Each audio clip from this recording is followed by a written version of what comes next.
So welcome. My name is B. Valencia. I will be doing the webinar today for you. I do outreach here at Idaho State University as well as international admissions. So I'll be able to help you in hopefully getting you into the MPA program here at ISU. And today we have a few guests with us. So Sunshine, you got a really good opportunity to talk to the program director, Dr. McBeth, and two graduate candidates for the MPA program as well. So we were going to get to talk to you about all these things. Sound good? Okay, so this is our overview for today. We're going to talk about public administration with Dr. McBeth. He's going to let you know what the requirements are, what you need to do in order to get admitted into our program. Our graduate candidates today are Callie Dance and Vulcan Akthas. And after that, I'm going to talk about some general university information that would be useful for you, as well as graduate school requirements, and I'll show you how to do a step-by-step application so you are familiar with what that looks like, okay? Okay. So, ready to get started, Dr. McBeth?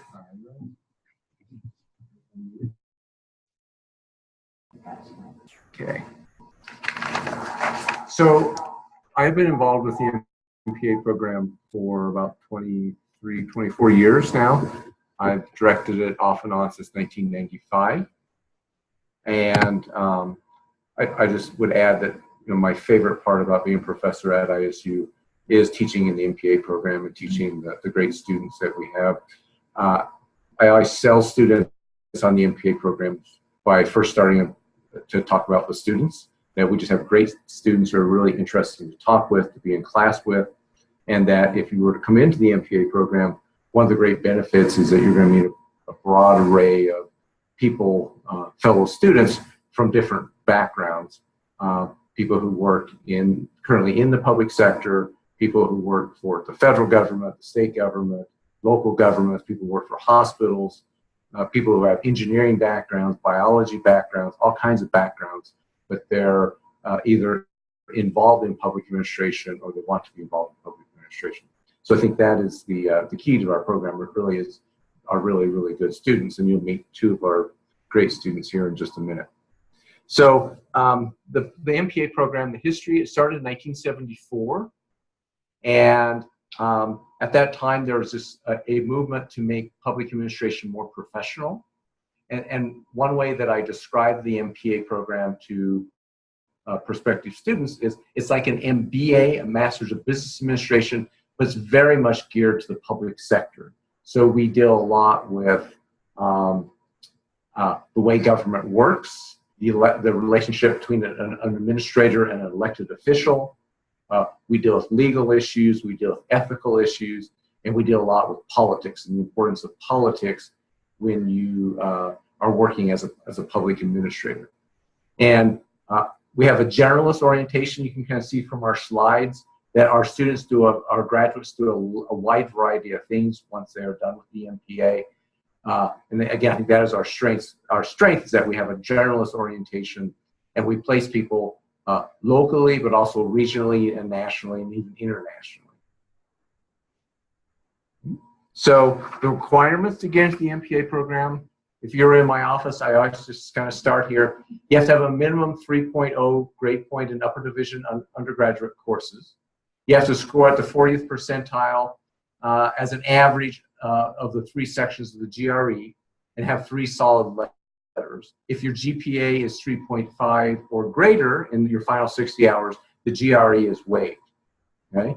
I will say that the GREs can be an important indicator, but even if you have to take the GREs, we don't exclude students based on their GREs. It's just part of a point system that you have. So if you're interested in the MPA program and you don't score real well on standardized tests, but you clearly have an interest in public administration, maybe you've completed an internship in public administration as an undergraduate, or you're working in the field as a public administrator, your letters and your goal statement and your grade point average will often carry you through and you'll be admitted to the program.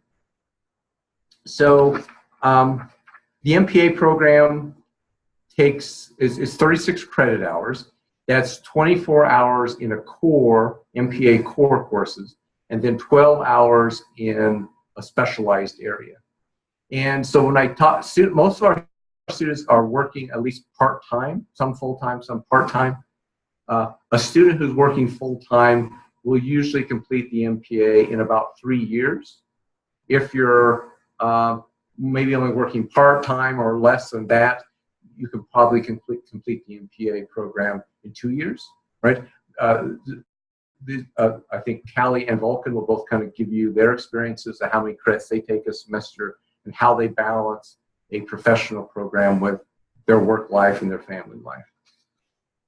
Okay, our courses, when our courses held, because most of our students are working full-time or at least part-time, our courses are held either two times a week, sometimes at 4 o'clock in the afternoon to 5:15, or they're held in 3-hour blocks at night, 6 o'clock, sometimes at 7 o'clock.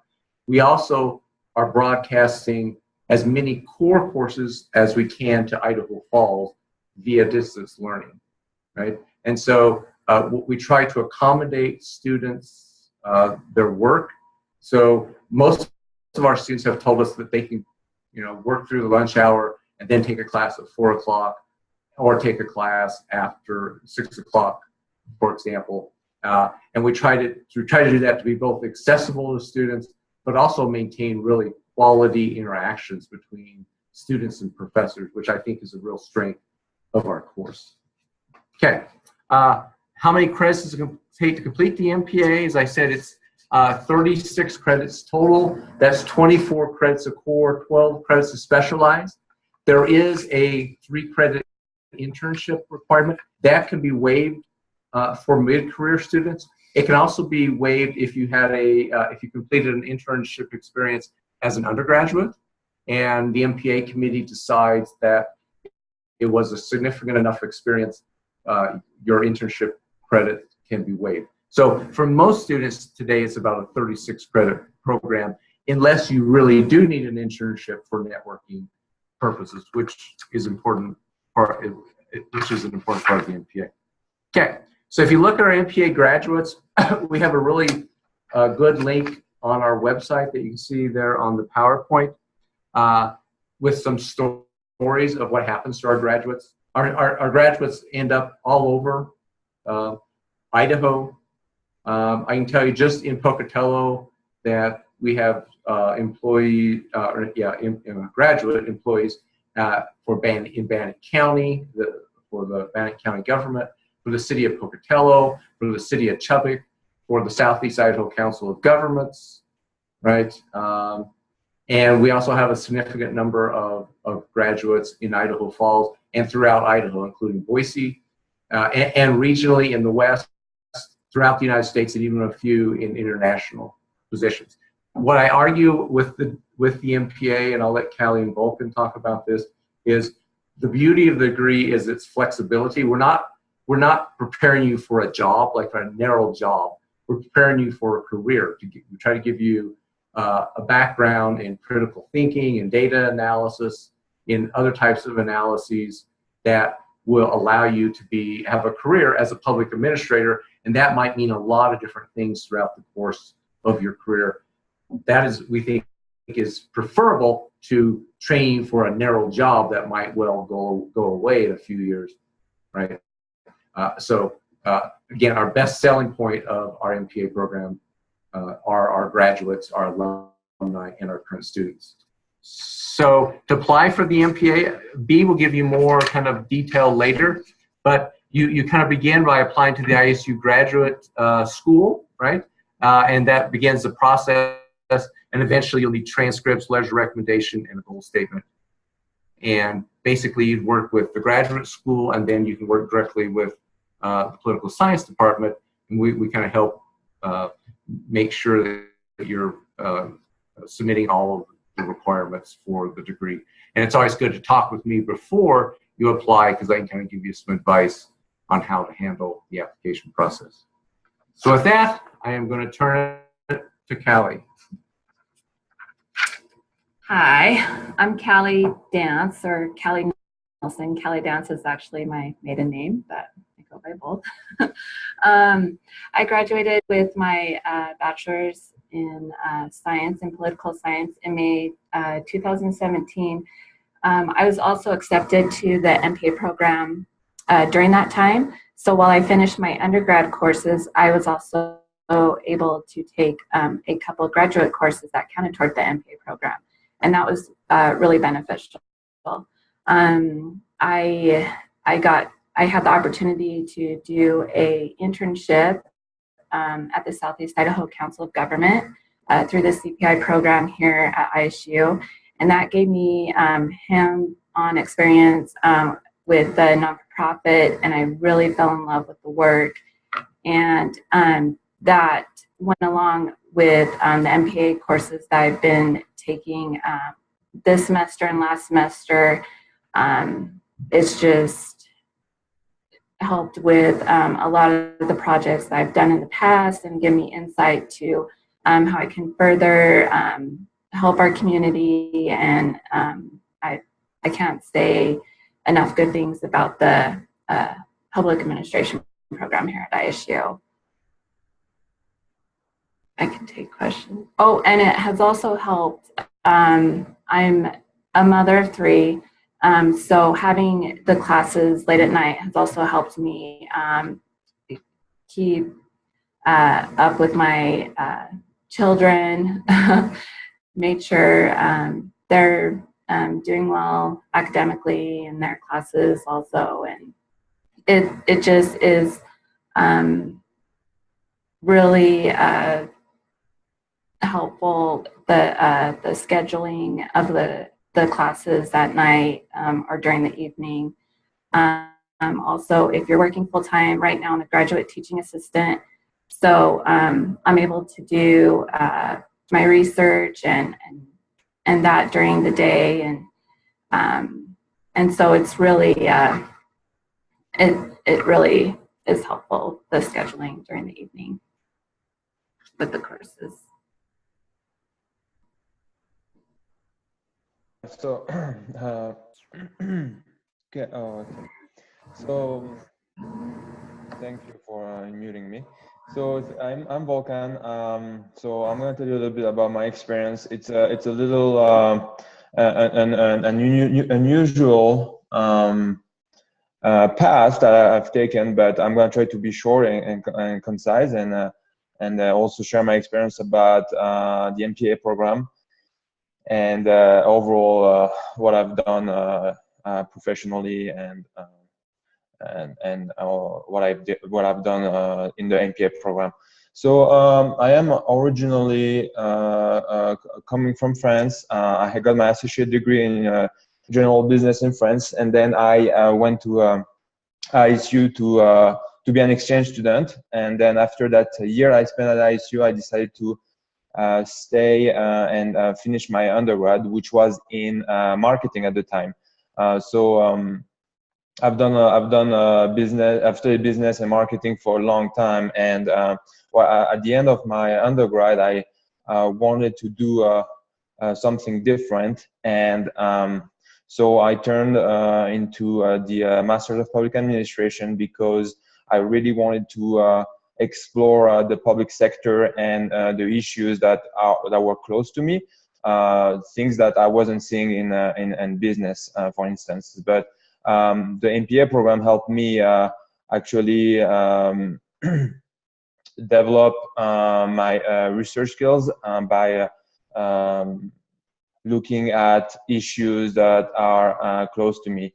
And the other things I really like about the MPA program is the fact that, as Dr. Macbeth said, we have a different students coming from different backgrounds. So this is very good to learn from them, and also being able to have a strong base in the public sector is very important, and the MPA program helps students to get and be ready to enter the job market. And that's how I felt about the MPA program, because now I feel a much more a much stronger candidate at the end of my when I entered the job market. So during the MPA program, I was able to work for the grad school, which helped me a lot. Again, knowledgeable and very valuable experiences in the public sector. And I was also able to land an internship at the United Nations at the end of my first year. And I was able to do all of that because I was very confident on my learning, on the teaching that I've received. So right now I'm getting toward the end of my MPA program. This is my last semester, and I'm applying for jobs in the East Coast. I still want to be I still want to be in the public sector and work in the public sector. So I'm applying for. I would be applying for nonprofits in economic development, or I also would like to work in human resources and also in political affairs. So those are the type of job I'm applying for. And right now I am an intern. When Kelly's finished our internship with the Southeast Southeast Idaho Council of Governments, so I interviewed and I was able to land the internship through the internship program here at ISU called the CPI Career Path Internship. And so right now I've been working for CCOGS since September, and it's been a tremendous experience. And I am very blessed to be working for them because the amount of new things I've learned through my internship is just superb. And I know that the skills I've learned I'll be carrying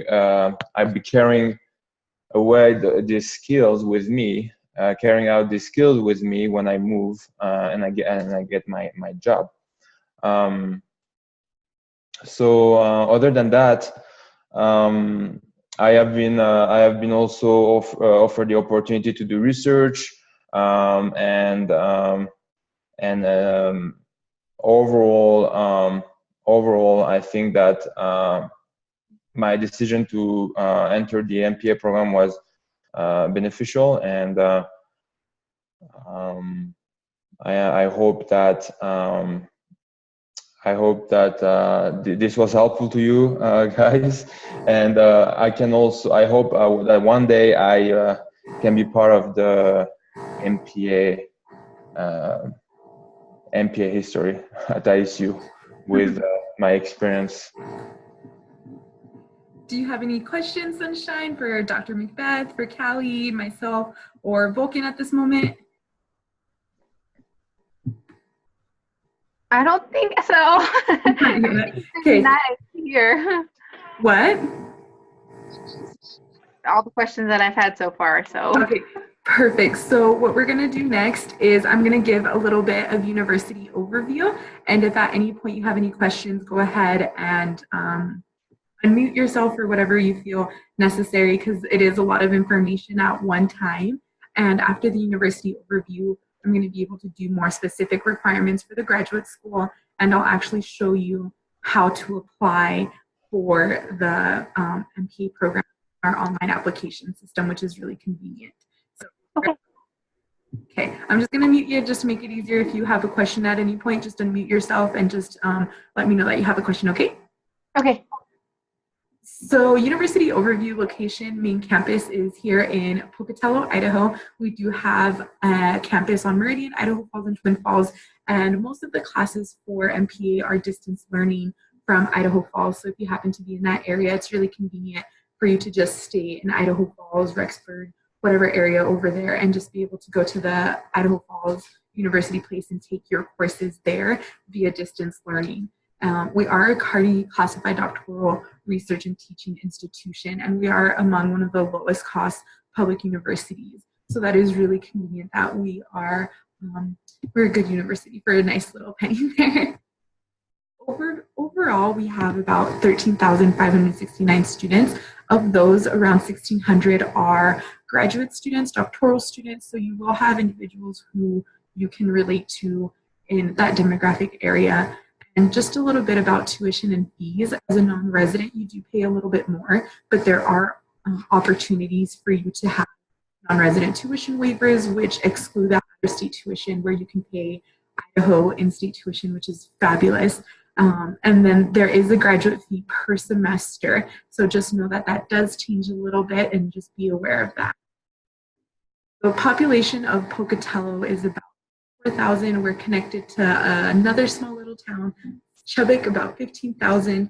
And we are the smile capital of the world. And I always say that because you will find people everywhere around town, on campus, just smiling. And we also have a very diverse community in this area, which is surrounded by very beautiful rural hiking spots. You're able to visit a lot of things. I was not an outdoor person until I moved to Idaho, and I'm really grateful for that, because I've been able to paddleboard, I've been able to snowboard more, I've been able to do a lot of things that are just within the demographic area of Utah, Wyoming, and Montana, and they all have great outdoor activities as well. Application requirements, please know that there are certain deadlines. MPA fortunately does have a rolling deadline. So the April 1st deadline is really more for primary deadlines. So you're able to apply for any scholarships and things like that. Most of them are due around April 1st, and some even in May.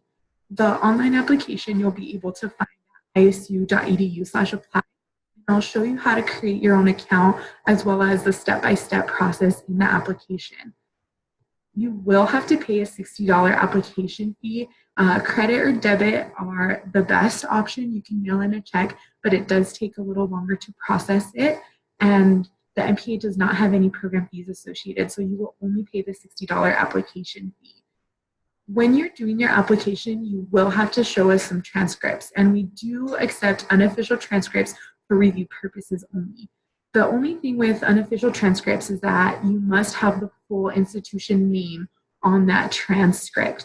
My example that I always use is WazU, Washington State University, or Weber State University. We need to know where you obtained those credits so we can give you credit where that credit's due. So just make sure when you're giving us those unofficial transcripts that it has the full institution name as well as your full name on that. If you don't want to upload unofficial transcripts, or maybe just don't have the ability to do that, you can mail your official transcripts to the graduate school office. Please make sure that you are sending it to the graduate at stop 8075. If you do not send it to us, many of times it goes to the undergrad admissions office, and they won't know that you're applying to grad school. So just please make sure that you do graduate school, stop 8075, and it'll come directly to us, and we'll be able to upload your official documents to your application. Dr. McBeth did mention the statement of interest and letters of recommendation. Those are in the application portal, and I'll show you how to do that as well. Your statement of interest is about 1 to 2 pages, and you have to have 3 letters of recommendation, and I believe 2 of those do have to be from faculty.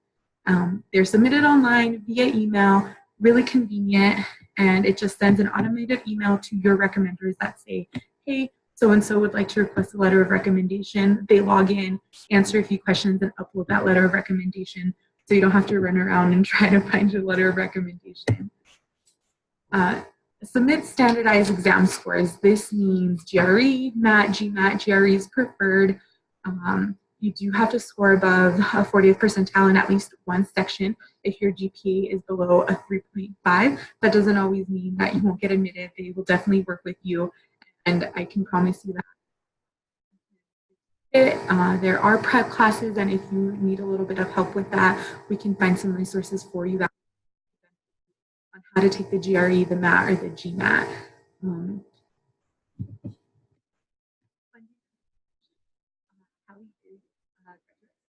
So she was able to have that and take advantage of that. Many students also take advantage of what is a non-resident tuition waiver, and that kicks off again your out-of-state tuition.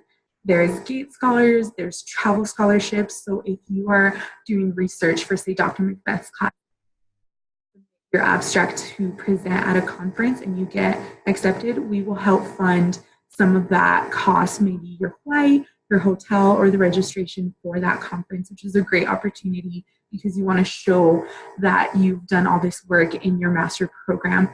Career path internships are a great opportunity on our campus. As a career path intern, as a graduate student, you get paid a little bit more than an average study job on our campus, and you're able to work up to 20 hours, I believe, and you get the experience that you want, and they put you where you would like to be as long as it meets the criteria for your program.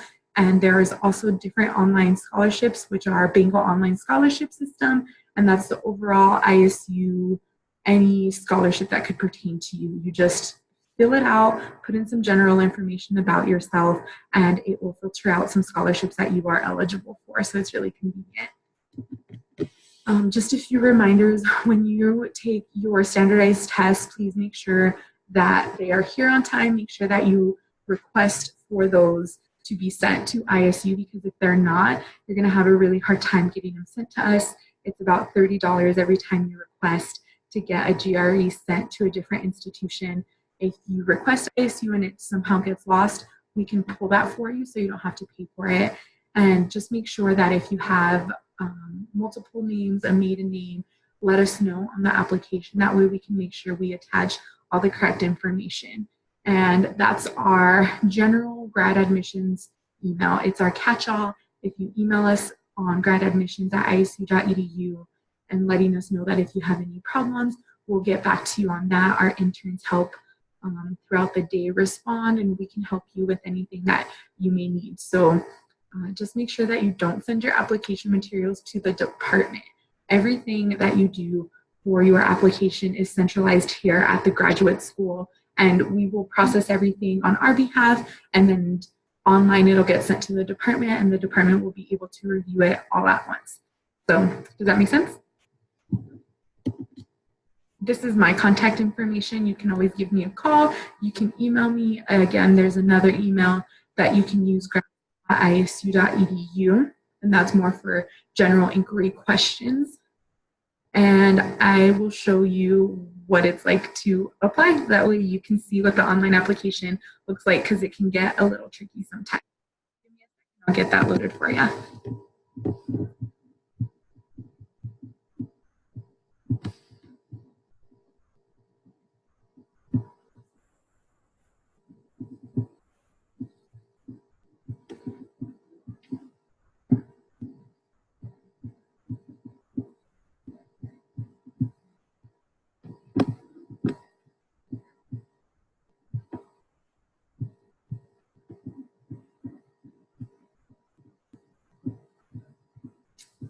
Okay, can you see this? This is our website. So just go to isu.edu/graduate, and you'll be able to see apply now. From here, just make sure you do the graduate application process and create an account. I already have an account and I use a little fake account, but make sure that when you're creating your account, all your information is correct and up to date, and will be able to where it needs to be.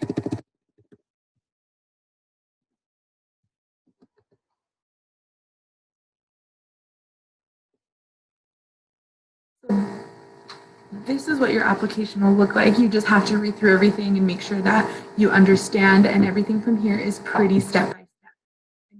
Personal information will be on here. The type of student that you are, graduate degree seeking, is what you would be in this case.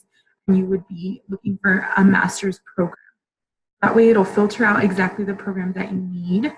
And just mailing address. If you're an international student applying, your permanent address must be your international home address for immigration purposes.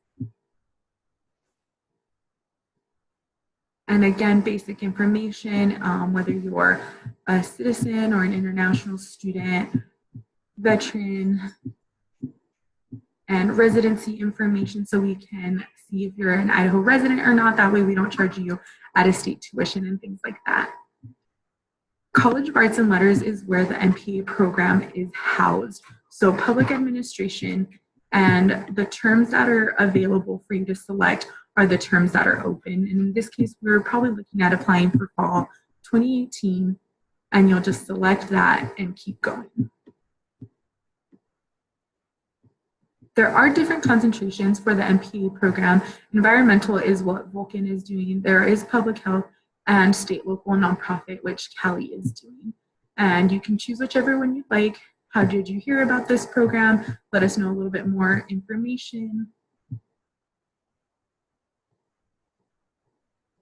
And your academic history, when you're doing this, just make sure you search for your college or university. That way it gets coded correctly and you are able to actually upload your unofficial transcript just right there. And you could add a second, third, fourth, every college that you've attended at any point, you do need to list and let us know that you have attended.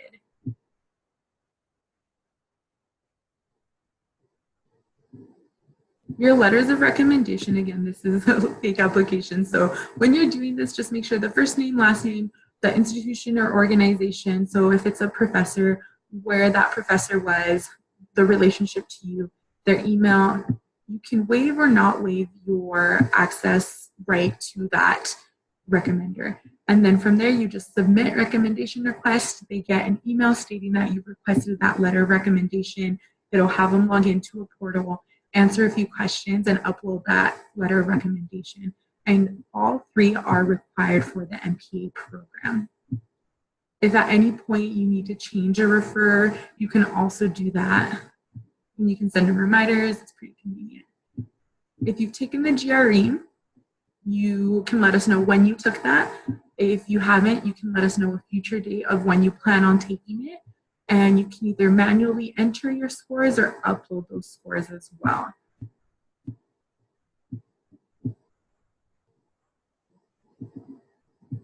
The MPA program does require a statement of career objectives, 1 to 2 pages, pretty basic. What you would like to get out of the MPA program. On the website, there's a little bit more specific details as well that we can get you. And you just upload that as well to your application portal. There's no program specific questions. And do you wish to submit an application for graduate teaching assistantship or fellowship? Yes or no. If you're interested, you do have to complete an application on their website as well through the department in order to be considered for this. So yes or no, whatever you would like. And from there, you just sign, submit, and it'll take you to your payment screen. And that's it. Do you have any questions? I guess the question I have is about the GRE. I haven't taken it, so when would you suggest I take it? I would encourage that you study for quite some time. So it depends how well of a test taker you are, how prepared you feel like you are for it. So I would encourage about 2 months, 3 months usually for individuals. So for you to prepare for that. If your GPA happens to be above a 3.5, we'll just waive it on our end, and then it won't even matter because your application will be processed that way. Okay. And then is there like study sessions or something at ISU for it? ISU does have the Student Success Center, and they've been doing a bunch of GRE prep. You can actually find it on their website, and if you have trouble finding that, just go ahead and email me, and I'll send you the direct link of where they have that set up. Okay. Do you have any other questions? Nope. I think the only thing I'm concerned about is the GRE because I hate taking tests, but It's not as bad as it seems. I took it twice, so I'm not the best test taker, and I'm honest about it, and it's not that bad. We do have prep. We'll definitely prepare you as best as we can. The College of Business sometimes does do prep as well on their end, and you can find a lot of really great resources online that are free. So you can do that as well, and we'll be able to help you out with that. You can get books. You can get some pretty decent ones on Amazon, or even rent them out through ISU's public library. So you can do things like that as well. okay. So once I take that, let's say my score isn't in the 40th percentile, can I still apply, or will there be an option of being able to start off? we'll have Dr. Macbeth answer that for you. Okay. Yeah, so, okay. So Sunshine, so what would happen, once you take the GREs and we have all your requirements, we have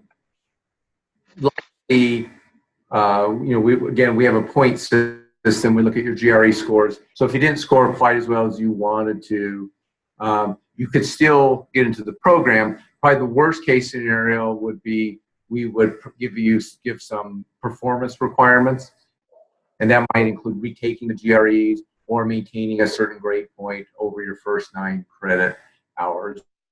So don't be intimidated by the GREs. It's just one requirement out of many. We look at the whole person.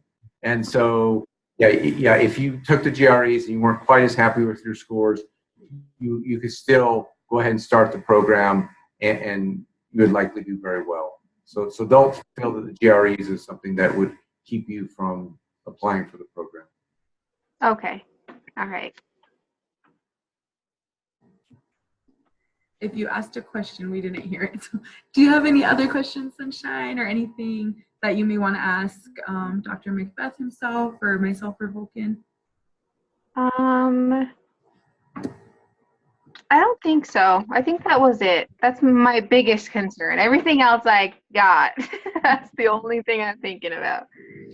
Awesome. Well, if that is all the questions you have, thank you everyone for joining. Thank you, Dr. Macbeth. Callie had to step out, so thanks to Callie. And thank you, Vulcan, so much for being here. Thank you. Sunshine, if you have any questions, you already have my email. Let us know if you want to talk to Dr. Macbeth yourself or to anybody else in the department. Contact information, okay? Okay. All right. Thank you guys so much. No, you're Thank you, welcome. Have a good day. Thank you. Thank you. Bye. Bye.